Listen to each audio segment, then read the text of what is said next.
कोहरा इतना घना था कि 10 कदम दूर खड़ा आदमी भी परछाई जैसा लगता था। मेघमाला टी एस्टेट की पुरानी हवेली की बालकनी से नीचे फैले चाय के बागान अभी अभी सुबह की धूप में जागे थे, मगर हवेली के भीतर एक कमरे में सन्नाटा किसी और ही तरह का था। मौत का सन्नाटा। डॉक्टर को बुलाओ, जल्दी। यह चीख क्रम सिंह की थी, एस्टेट के पुराने मैनेजर की, जिसकी आवाज में 30 साल की सेवा के बावजूद आज पहली बार दहशत घुली हुई थी। फर्श पर विनोद प्रधान पड़ा था। उसके होठों के कोनों से हल्की सफेद झाग की लकीर बह निकली थी। आंखें खुली की खुली, मानो अंतिम क्षण में उसने कुछ देख लिया हो जिस पर उसे यकीन नहीं आया। उसके दाहिने हाथ में अब भी वह चीनी मिट्टी की प्याली पकड़ी हुई थी। मेघपात्र, जो पिछले 14 वर्षों से हर प्रथम चुस्की समारोह में इस्तेमाल होती आई थी। नीलाभ सेन खिड़की के पास खड़ा यह सब देख रहा था। कलकत्ता से आया यह दुबला पतला आदमी, जिसकी उम्र 40 के आसपास थी और जिसकी आंखों में एक अजीब सी ठंडी चमक हमेशा रहती थी, इस हवेली में मेहमान की तरह आया था। मगर अब उसके सामने एक लाश पड़ी थी और उसका दिमाग पहले से ही सवालों की फहरिस्त बना चुका था। वह 2 दिन पहले ही यहां पहुंचा था। बुलावा रोहित वर्मा ने भेजा था, देवेंद्र नाथ वर्मा का छोटा बेटा, एक गोपनीय पत्र के जरिए, जिसमें लिखा था कि घर में कुछ अजीब हो रहा है। कोई मुझे बता नहीं रहा क्या, पर मुझे डर लग रहा है। नीलाभ सेन को लगा था कि शायद यह वसीयत या जमीन के बंटवारे का कोई मामूली पारिवारिक झगड़ा होगा। मगर अब इस समारोह के तीसरे दिन ही एक आदमी मर चुका था। किसी को हाथ मत लगाने दो, नीलाभ सेन ने आगे बढ़ते हुए कहा। उसकी आवाज में वह अधिकार था जो पुलिस इंस्पेक्टर की नौकरी के 8 साल उसमें छोड़ गए थे, भले ही अब वह वर्दी में नहीं था। करम सिंह जी, दरवाजा बंद कीजिए। डॉक्टर आ रहा हो तो उसे आने दीजिए, बाकी कोई अंदर ना आए। देवेंद्र नाथ वर्मा, जो अब 60 पार कर चुके थे और घुटनों के दर्द के कारण डंडे के सहारे चलते थे, दरवाजे पर आ खड़े हुए। उनका चेहरा राख जैसा सफेद पड़ गया था। विनोद, विनोद कैसे? वह तो कल रात तक बिल्कुल ठीक था। आप उसे जानते थे कब से? नीलाभ सेन ने पूछा। जन्म से, देवेंद्र बाबू की आवाज कांपी। उसका परिवार 3 पीढ़ियों से इस बागान का चाय चखने वाला रहा है। उसके दादा प्रधान जी, फिर उसके पिता, अब वह। हर साल पहली चुस्की वही लेता था। यह हमारी परंपरा है। जब तक प्रधान परिवार का कोई सदस्य पहली चुस्की न ले ले, बागान की नई फसल बाजार में नहीं जाती। नीलाभ सेन ने प्याली की तरफ इशारा किया, बिना छुए। यह वही अब मेघपात्र है? हाँ, यह प्याली भी उतनी ही पुरानी है जितनी है परंपरा। कहते हैं यह तभी की है जब यह बागान अंग्रेज मालिक के हाथ से मेरे पिता के हाथ में आया था, 1948 में। नीलाभ सेन का दिमाग उस तारीख पर अटक गया, मगर अभी उसने कुछ नहीं कहा। उसकी नजर कमरे का मुआयना कर रही थी। चाय की केतली, चूल्हा, वह मेज जिस पर समारोह की तैयारी हुई थी, और खिड़की के पास रखा वह चांदी का चम्मच जिससे तौल कर पत्तियां प्याली में डाली जाती थीं। डॉक्टर आधे घंटे में पहुंचा।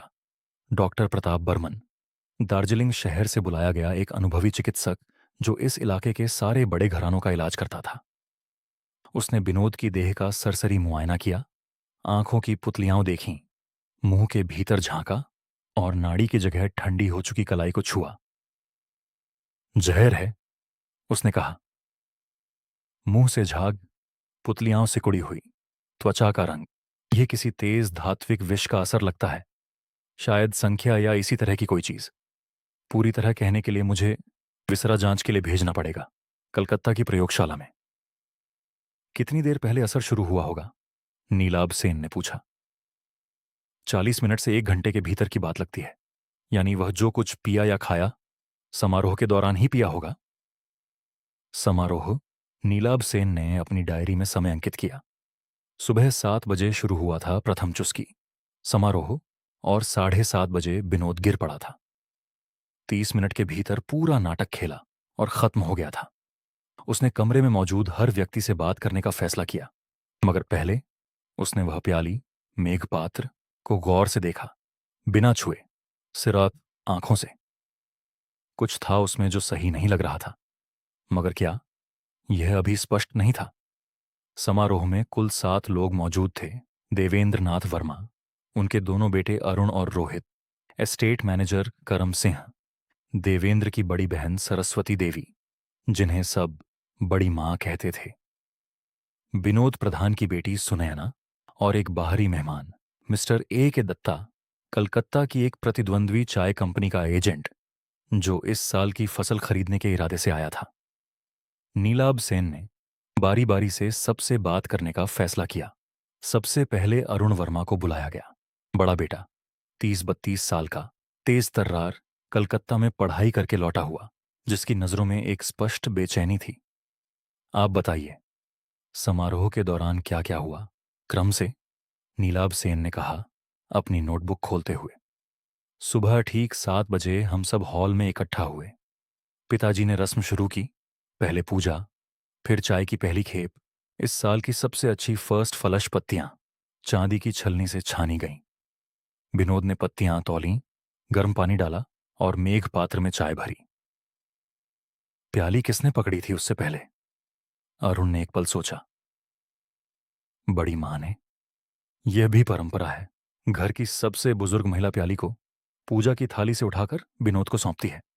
बड़ी मां ने प्याली उठाई, उसमें फूल की एक पंखुड़ी डाली, शुभ मानी जाती है, और विनोद को दी। फिर विनोद ने चाय डाली, हिलाया और पहली चुस्की ली। हम सब देख रहे थे। कोई 30-35 सेकंड बाद उसने कहा, बहुत बढ़िया फसल है इस साल। और फिर अचानक उसका चेहरा बदलने लगा। उसने प्याली गिराने की कोशिश की, मगर हाथ से छूटी नहीं, वह वहीं गिर पड़ा। नीलाभ सेन ने गौर से सुना। प्याली गिरी नहीं? नहीं। अजीब बात है। उसने उसे कसकर पकड़े रखा, जैसे किसी सहारे की तरह। यह विवरण नीलाभ सेन के दिमाग में दर्ज हो गया। रोहित वर्मा से बातचीत ज्यादा भावुक थी। छोटा बेटा सुनैना से उसका जुड़ाव पूरे घर में जाना पहचाना राज था, भले ही खुलकर स्वीकार नहीं किया गया था। विनोद काका मेरे लिए पिता जैसे थे, रोहित ने कहा।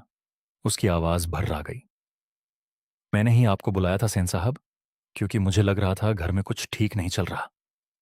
पिछले कुछ हफ्तों से विनोद काका बहुत परेशान थे। कुछ पुराने कागजात ढूंढ रहे थे, पुरानी पेटियां खंगाल रहे थे। किस तरह के कागजात?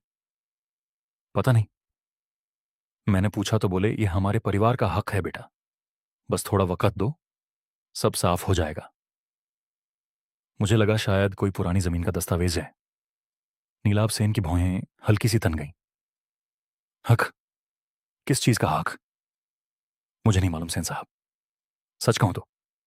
रोहित ने एक गहरी सांस ली। मगर एक बात बता दूं, कल रात, समारोह से एक रात पहले, मैंने विनोद काका को बड़ी मां के कमरे से निकलते देखा था, बहुत देर रात को। दोनों के चेहरे तने हुए थे। यह जानकारी नई थी। नीलाभ सेन ने उसे रेखांकित किया। क्रम सिंह से बातचीत सबसे सावधानी भरी रही। मैनेजर की उम्र 60 के करीब थी। चेहरे पर 30 साल की मेहनत की झुर्रियां थीं और आंखों में एक ऐसी सतर्कता जो नीलाभ सेन को खटकी। आप कब से इस एस्टेट में काम कर रहे हैं? मैं यहां पैदा हुआ साहब। मेरे पिता भी यहीं मैनेजर थे, कैलाश नाथ जी के जमाने से, जब उन्होंने यह बागान अंग्रेज मालिक से खरीदा था, 1948 में। जी वही। करम सिंह की आवाज में एक हल्की सी अटक थी, इतनी महीन कि आम आदमी नोट न करता। मगर नीलाभ सेन आम आदमी नहीं था। उस खरीद के बारे में आप क्या जानते हैं? साहब, मैं तब बच्चा था। इतना याद है कि उस वक्त बागान की देखभाल प्रधान परिवार करता था, विनोद के दादा। अंग्रेज मालिक जाते वक्त बागान बेच गया और करम सिंह रुक गया। और कुछ नहीं साहब, बस इतना कि उसके बाद प्रधान परिवार सिर्फ चाय चखने वाले रह गए, मालिक नहीं। नीलाभ सेन ने इस वाक्य को 2 बार अपने दिमाग में दोहराया। इसमें कुछ छूट रहा था, कुछ जो करम सिंह जानबूझकर कह नहीं रहा था। सुनैना प्रधान से मिलना सबसे मुश्किल था। पिता की मौत के सदमे में वह रो रोकर बेहाल थी, मगर जब वह थोड़ा संभली तो उसने जो बताया वह महत्वपूर्ण था। बाबा कुछ हफ्तों से बहुत बदले हुए थे, उसने कहा, आंसू पोंछते हुए। एक रात मैंने उन्हें पुरानी पेटी में से एक पीला पड़ा कागज निकालते देखा। उन्होंने मुझसे कहा, सुने ना, अगर मुझे कुछ हो जाए तो ये कागज शहर के वकील साहब को दे देना। मैंने पूछा, कैसा कागज? तो बोले, हमारी असली विरासत का सबूत। नीलाभ सेन का दिल तेज धड़का। वह कागज अभी कहाँ है? सुनैना ने सिर हिलाया, असहाय। पता नहीं सेन साहब, बाबा के कमरे में मैंने ढूंढा, नहीं मिला। शायद उन्होंने कहीं और छुपा रखा हो, या उसकी आवाज टूट गई, या किसी ने ले लिया हो। बड़ी माँ सरस्वती देवी से बातचीत सबसे आखिर में हुई। 70 पार कर चुकी यह महिला देवेंद्रनाथ की बड़ी बहन विधवा हो चुकी थी और तब से इसी हवेली में रहती थी। उनकी आंखों में एक अजीब सी शांति थी, ऐसी शांति जो अक्सर या तो सच्ची निर्लिप्तता से आती है या फिर गहरे छुपाव से। विनोद मेरे लिए भतीजे जैसा था, उन्होंने धीमी आवाज में कहा। उसके दादा ने मुझे गोद में खिलाया था सेन साहब। ये खबर मेरे लिए किसी और के लिए हो सकने वाले दुख से कम नहीं है। रोहित जी ने बताया कि समारोह से एक रात पहले विनोद जी आपके कमरे में आए थे, देर रात। बड़ी माँ की पलकें एक क्षण के लिए कांपी। हाँ, आया था, पुरानी बातें पूछने। मुझसे पूछ रहा था अपने दादा के बारे में, पुराने दिनों के बारे में। मैं बूढ़ी औरत, यादों का पिटारा हूं सेन साहब। लोग अक्सर मुझसे कुछ न कुछ पूछते रहते हैं। किस तरह की पुरानी बातें? बस इस बागान के पुराने दिन। कुछ खास नहीं। उन्होंने बात टाल दी और नीलाभ सेन ने महसूस किया कि यह टालना जानबूझकर था। समारोह में प्याली को बड़ी मां ने ही उठाकर विनोद को दिया था। यह तथ्य नीलाभ सेन के मन में गूंज रहा था। दोपहर तक नीलाभ सेन ने सभी 7 लोगों से बात कर ली थी। मिस्टर दत्ता, प्रतिद्वंद्वी कंपनी का एजेंट, बहुत घबराया हुआ मिला।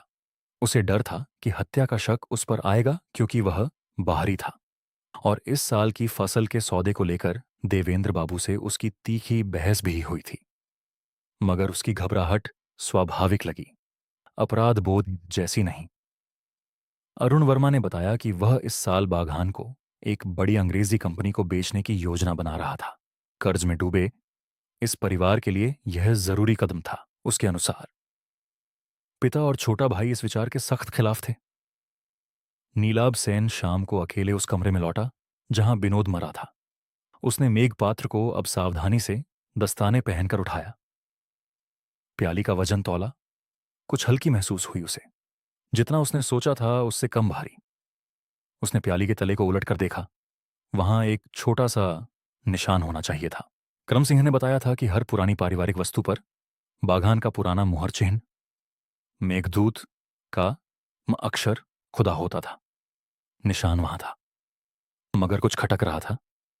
यह निशान बहुत साफ, बहुत ताजा लग रहा था। 100 साल पुराने बर्तन पर ऐसी सफाई। नीलाभ सेन ने प्याली को खिड़की की रोशनी में घुमाया। चमक बहुत ज्यादा एकसार थी, जैसे किसी ने हाल ही में इसे बनाया हो, बहुत बारीकी से पुरानी नकल तैयार करते हुए। यह असली मेघ पात्र नहीं है, उसने धीरे से खुद से कहा। यह एक नकल है। उसके मन में सवालों का एक नया सिलसिला शुरू हो गया।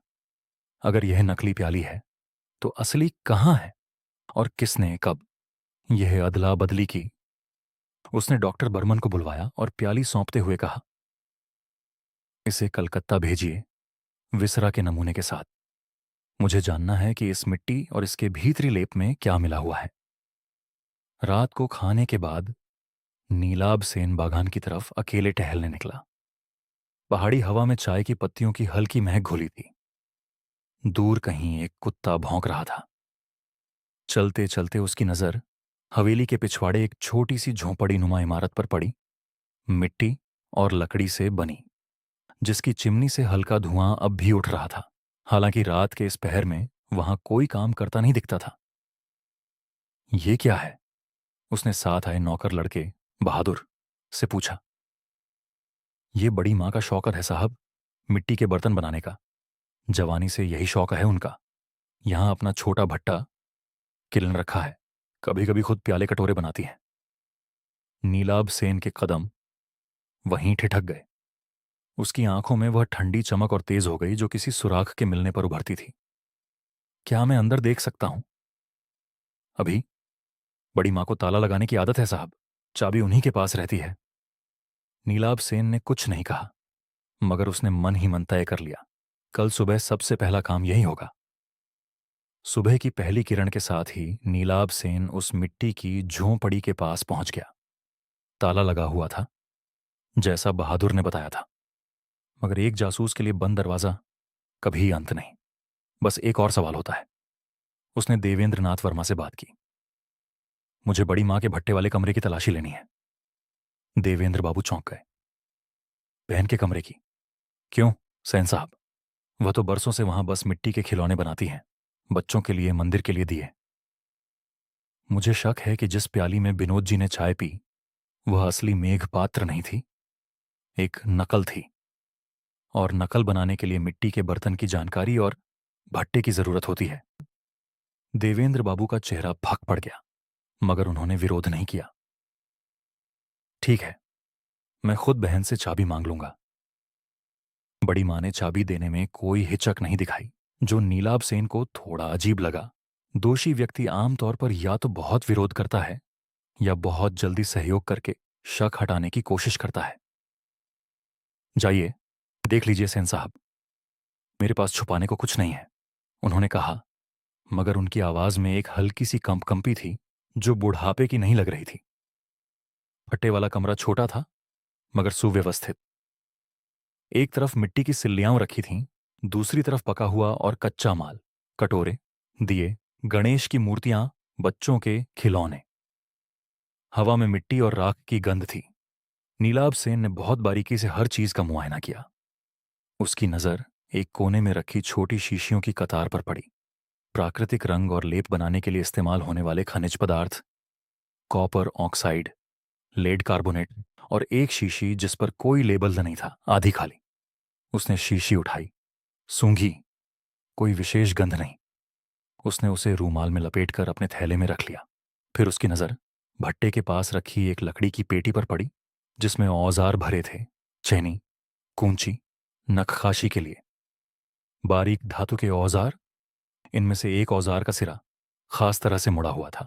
वह हम अक्षर के आकार का था, बिल्कुल वैसा ही जैसा मेघ पात्र के तले पर खुदा हुआ था।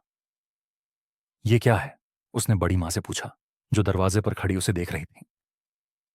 यह यह पुराना औजार है, मेरे पति का बनाया हुआ। हम मुहर छापने के लिए इस्तेमाल करते थे, दियों पर, कभी कभी। मेघदूत का मक्षर? बड़ी मां की सांस एक पल के लिए अटकी। हाँ, वही निशान जो घर की हर पुरानी चीज पर होता है। यह कोई राज की बात नहीं सेन साहब, हर पुराने घर में ऐसे औजार होते हैं। नीलाभ सेन ने कुछ नहीं कहा, मगर उसने वह औजार भी अपने थैले में रख लिया। दोपहर को उसने गांव के पुराने कुम्हार बूढ़े लक्ष्मणदास से मुलाकात की, इलाके में मिट्टी के बर्तनों का सबसे पुराना और माहिर कारीगर। बाबूजी, मैं पूछना चाहता हूं, क्या हाल के दिनों में किसी ने आपसे कोई खास प्याली बनवाई थी? पुरानी शैली की, किसी खास नमूने की नकल? लक्ष्मणदास ने आंखें सिकोड़ी, याद करने की कोशिश करते हुए। हाँ साहब, याद है। कोई महीना भर पहले कोई मुझसे नहीं आया था सीधे, एक लड़का आया था संदेशा लेकर कि हवेली से एक पुरानी प्याली की नकल चाहिए, हूबहू वैसी ही, नाप और डिजाइन दिया हुआ था कागज पर। मैंने बना दी, पैसे मिल गए बस। संदेशा किसने भेजा था, ये पता है? नहीं साहब, लड़का सिर्फ नौकर था, संदेशा वाकब। मगर लक्ष्मणदास रुके, फिर बोले, जब प्याली तैयार हो गई तो लेने खुद हवेली की बड़ी माता जी आई थी। मैंने पहचान लिया था, कई बार देखा है उन्हें बाजार में। नीलाभ सेन की नजरों में एक चमक कौन थी। ये पहला प्रत्यक्ष सुरागा था जो सीधे बड़ी मां की तरफ इशारा करता था। क्या आपको वह कागजी नमूना अब भी मिल सकता है जिस पर नाप डिजाइन बना था? लक्ष्मणदास ने अपनी झोंपड़ी में जाकर एक पुरानी लकड़ी की पेटी खंगाली और आखिरकार एक मुड़ा तुड़ा कागज निकाल लाए। उस पर पेंसिल से बनाया गया प्याली का रेखाचित्र था और हाशिए में एक हस्तलिपि में कुछ माप लिखे थे। नीलाभ सेन ने वह लिखावट गौर से देखी। उसने अपनी जेब से एक कागज निकाला, देवेंद्र बाबू के दस्तखत वाला एक पुराना पत्र जो उसने पहले ही दिन एहतियातन ले लिया था तुलना के लिए। नहीं, यह लिखावट मेल नहीं खाती थी। फिर उसने सुनैना से लिया हुआ एक पुराना कागज निकाला, विनोद प्रधान की लिखावट का नमूना। नहीं, यह भी मेल नहीं खाता। आखिर में उसने वह खत निकाला जो रोहित ने पहले दिन उसे भेजा था, बुलावे के लिए। और फिर स्मृति से उसे याद आया कि बड़ी माँ के कमरे की तलाशी के दौरान उसने एक पुरानी डायरी देखी थी जिसमें कुछ हिसाब किताब लिखे थे। उसने उस डायरी का एक पन्ना अनुमति लेकर अपने पास रख लिया था। उसने दोनों लिखावटों की तुलना की। माप की आकृतियां, अक्षरों का ढलान, 3 और 8 लिखने का तरीका, सब कुछ मेल खा रहा था। यह डिजाइन बड़ी माँ ने खुद बनाया था। शाम को नीलाभ सेन ने बड़ी माँ का सामना करने का फैसला किया, मगर सीधे आरोप नहीं, बल्कि सवालों के जरिए, ताकि वह अपनी बात से खुद उलझें। बड़ी माँ जी, उसने बैठक में विनम्रता से कहा, आप मुझे उस रात की बात बताइए जब विनोद जी आपसे मिलने आपके कमरे में आए थे। बड़ी माँ की आंखें झुक गईं। कुछ देर सन्नाटा रहा। फिर उन्होंने धीमी आवाज में कहना शुरू किया, मगर यह पूरा सच नहीं था। यह नीलाभ सेन तुरंत भांप गया। वह मुझसे पुराने कागजात के बारे में पूछ रहा था। मैंने कहा, मुझे कुछ नहीं मालूम। बड़ी माँ जी, नीलाभ सेन ने अपनी आवाज नरम रखते हुए कहा, मैंने लक्ष्मण दास कुम्हार से बात की है। मुझे पता है कि प्याली की नकल आपने बनवाई थी अपने हाथ के डिजाइन से। एक लंबा सन्नाटा छा गया। बड़ी माँ की आंखों में आंसू भर आए, मगर उनकी पीठ अभी भी सीधी थी। अभी भी उन्होंने खुद को टूटने नहीं दिया। मैंने प्याली बनवाई थी, हाँ, उन्होंने आखिर कहा, मगर मैंने विनोद को मारा नहीं सेन साहब, ईश्वर की कसम। तो प्याली किस लिए बनवाई? वह वह उनकी आवाज टूट गई। मुझे और वक्त चाहिए सेन साहब, मुझे सोचने दीजिए। नीलाभ सेन ने और दबाव नहीं डाला। उसे पता था कि सच्चाई पूरी तरह सामने आने में अभी वक्त लगेगा, और उसे अभी भी उस असली दस्तावेज की तलाश थी जिसकी बात सुनैना और रोहित दोनों ने की थी। असली विरासत का सबूत। उस रात नीलाभ सेन ने विनोद के कमरे की दोबारा गहन तलाशी ली। इस बार सिर्फ कागजात नहीं, बल्कि हर उस जगह की जो छुपाने के लिए इस्तेमाल हो सकती थी। लकड़ी के फर्श में एक डीला तख्ता उसे मिला। उसके नीचे एक चमड़े का थैला था जिसमें कुछ पुराने कागजात थे, फटे पुराने, दीमक खाए हुए, मगर पढ़े जा सकते थे। एक जमीन का पुराना दस्तावेज था, 1948 की तारीख का। उसमें अंग्रेजी और नेपाली दोनों भाषाओं में लिखा था। नीलाभ सेन ने ध्यान से पढ़ा। यह मूल बिक्री पत्र की एक प्रति थी जिसमें साफ लिखा था कि बागान का 1/3 हिस्सा, विशेष रूप से वह क्षेत्र जहां आज हवेली और मुख्य फैक्ट्री खड़ी थी, मूल रूप से प्रधान परिवार के नाम पर सह स्वामित्व में दर्ज होना था। अंग्रेज मालिक और कैलाश नाथ वर्मा के बीच हुए समझौते के अनुसार प्रधान परिवार की पीढ़ियों की सेवा और बागान की देखभाल के मुआवजे में। मगर अंतिम पंजीकृत दस्तावेज में यह हिस्सा गायब था। पूरा बागान सिर्फ कैलाश नाथ वर्मा के नाम दर्ज हुआ था। दोनों दस्तावेजों के बीच फर्क साफ था। कोई बीच में बदलाव हुआ था, कोई कागज बदला गया था, या कोई हस्ताक्षर जाली बनाया गया था। एक और कागज था, एक पुराना खत, अधूरा, विनोद के दादा की लिखावट में। नाम लिखा था प्रधान बहादुर गुरुंग। उसमें लिखा था, मैंने अंगूठा लगाया उस कागज पर जो साहब ने कहा वह ठीक है। मैं पढ़ ना सका। अब तस्वीर साफ होने लगी थी। विनोद के अनपढ़ दादा ने भरोसे में एक कागज पर अंगूठा लगाया था, यह मानकर कि वह सहस्वामित्व की पुष्टि है, मगर असल में वह कागज कुछ और था, या बाद में बदल दिया गया। नीलाभ सेन ने इन कागजात को सावधानी से समेटा। अब उसे यह जानना था, इस पूरे धोखे में कैलाशनाथ वर्मा अकेले शामिल थे या कोई और भी। अगली सुबह नीलाभ सेन ने करम सिंह को दोबारा बुलाया, इस बार दस्तावेजों के साथ। करम सिंह जी, मुझे अब पूरी सच्चाई चाहिए। 1948 में क्या हुआ था? करम सिंह की आंखों में डर साफ झलका। उसने कागजात देखे, फिर लंबी सांस छोड़ी, मानो बरसों का बोझ उतार रहा हो। मेरे पिता उस वक्त कैलाशनाथ जी के सहायक थे साहब। बागान की खरीद के कागजात तैयार करने में उन्होंने मदद की थी। मुझे बचपन में एक बार पिता ने नशे में कुछ कहा था कि प्रधान परिवार को उनका हक मिलना चाहिए था, मगर साहब ने बदल दिया कागज, और मैंने चुप रहने की कीमत ली। मैंने तभी से यह राज अपने भीतर दबा रखा है साहब। मुझे डर था कि सच सामने आया तो मेरे पिता का नाम भी बदनाम होगा और शायद मेरी नौकरी भी जाएगी। क्या बड़ी माँ को यह पता था? करम सिंह ने सिर हिलाया धीरे से। बड़ी माँ जी उस वक्त जवान थीं, अभी अभी ब्याही थी मायके में, फिर विधवा होकर यहां लौट आई थी। मुझे नहीं मालूम वो कितना जानती थी साहब, मगर वह रुका। मगर मेरे पिता ने एक बार यह भी कहा था कि बड़ी माँ जी ने ही अपने भाई को यह तरकीब सुझाई थी क्योंकि वह अंग्रेजी और कानून समझती थीं और परिवार के भविष्य के लिए बहुत चिंतित रहती थीं। ये बात बड़ी माँ के लिए एक नया गहरा मकसद जोड़ रही थी। सिर्फ नकली प्याली बनवाना काफी नहीं था। अब मकसद स्पष्ट हो रहा था। 40 साल पुराना अपराध जिसमें खुद बड़ी माँ की भी भूमिका थी और जिसे विनोद के हाथ लगे कागजात उजागर करने वाले थे। रात के खाने के बाद नीलाभ सेन ने देवेंद्र नाथ वर्मा को अकेले बुलाया। देवेंद्र बाबू, मुझे आपसे कुछ बहुत जरूरी बात करनी है और मुझे डर है कि यह आपके लिए तकलीफदेह होगी। देवेंद्र बाबू की आंखों में थकान और चिंता दोनों झलक रही थी। कहिए सेन साहब, अब और क्या छुपा है इस घर में? नीलाभ सेन ने वे दस्तावेज मेज पर रख दिए। मूल बिक्री पत्र की प्रति, विनोद के दादा का अधूरा खत और करम सिंह की गवाही का सार। देवेंद्र बाबू का चेहरा हर पन्ने के साथ और सफेद पड़ता गया। यह नहीं हो सकता। मेरे पिता ने कभी, उनकी आवाज कांपने लगी। नहीं सेन साहब, मेरे पिता एक ईमानदार आदमी थे। मुझे यकीन है कि आप उन्हें ऐसा ही याद करना चाहते हैं देवेंद्र बाबू, नीलाभ सेन ने नरमी से कहा।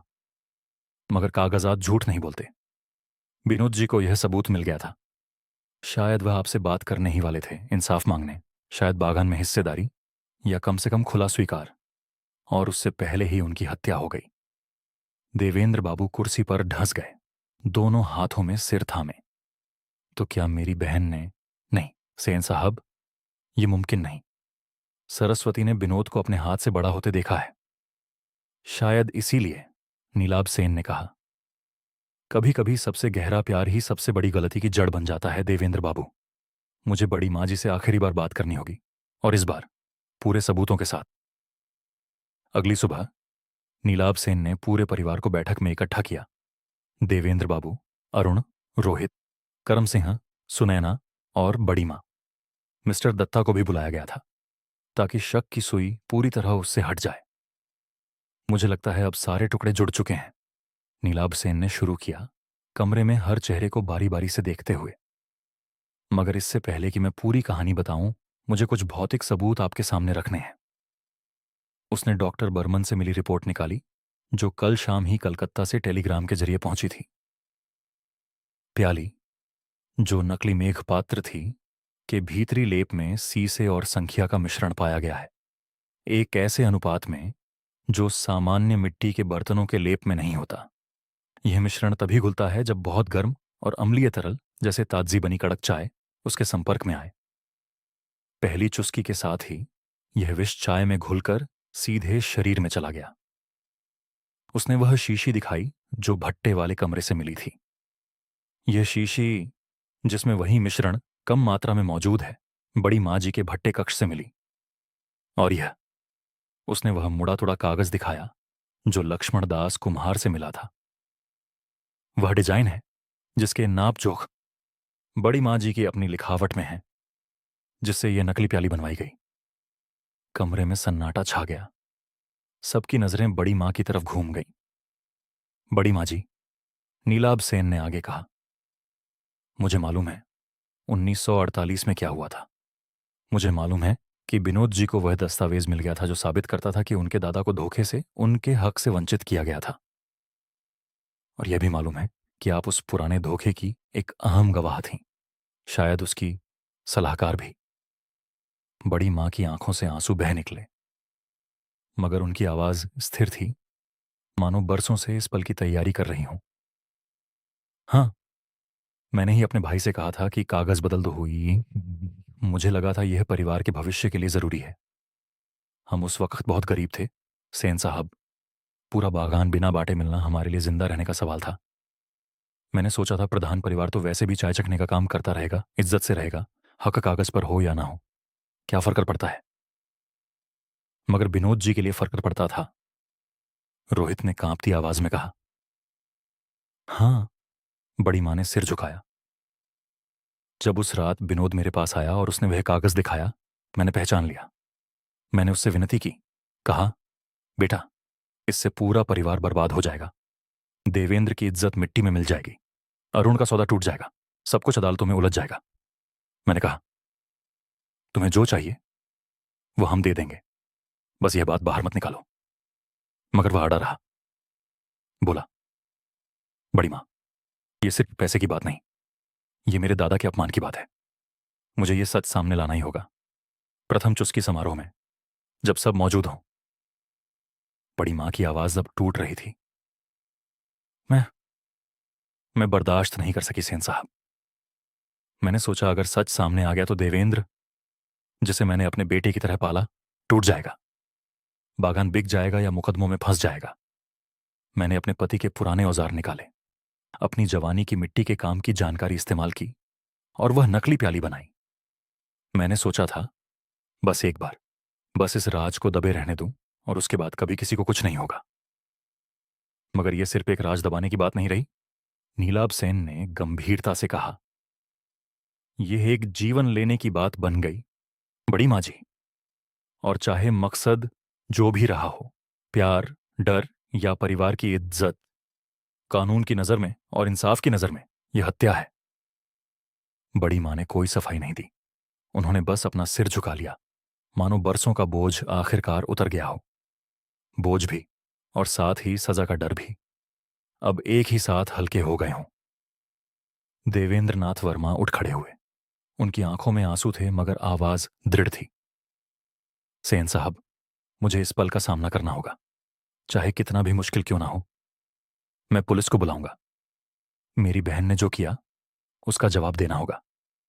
मगर मैं यह भी वादा करता हूं, सुनैना। उन्होंने सुनैना की तरफ देखा, जो चुपचाप रो रही थी। प्रधान परिवार का हक अब कभी नहीं छुपेगा।